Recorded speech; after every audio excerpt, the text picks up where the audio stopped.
Well, today we're displaying weapons used during the American Revolution, the most common ones. At the beginning of the Revolution, you used your own weapon, which is usually a fowl or a hunting rifle. These are weapons that are primarily used, these top ones, by the military, and the bottom one is a rifle.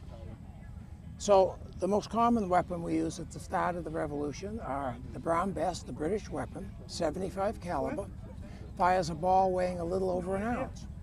You had weapons left over from the French and Indian War, weapons that had been bought.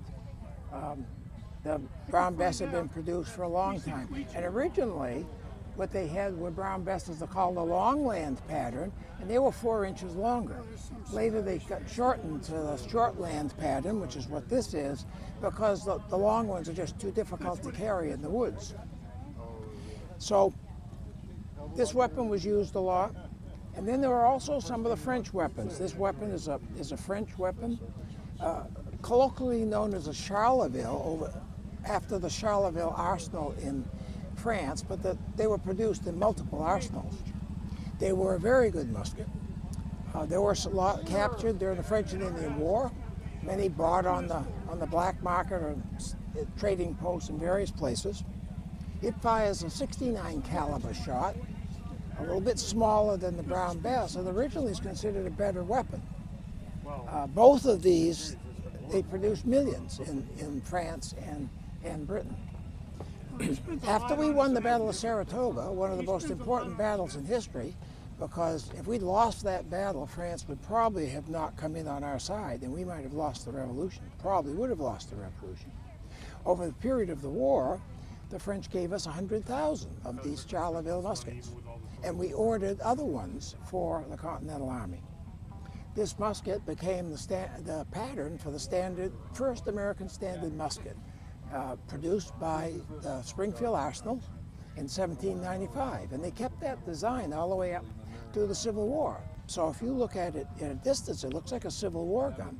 The difference, they just unscrewed the flintlock, put a cap lock on it, some other minor changes. Later was rifled, the barrel was rifled. Kept that design up to 1870. They used a three-sided bayonet, both of these weapons. The bottom is a rifle, put out so you can see the difference between them. At the beginning of the Revolution, rifles were essentially unknown in New England. You may have had a few owned by some of the wealthy people, maybe bought in Germany or the Netherlands, but they were not made in New England. You didn't see them. All of these were smoothbore weapons. You first really saw rifles when Morgan's rifles came up from Pennsylvania for the siege of Boston.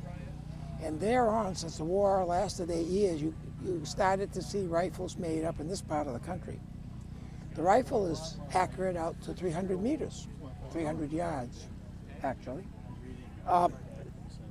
These smoothbore weapons, 60 to 100 yards. I've seen it. And one reason that they fired close order in volley fire is to try to overcome the limitations of these weapons, which are inaccurate and take a long time to load.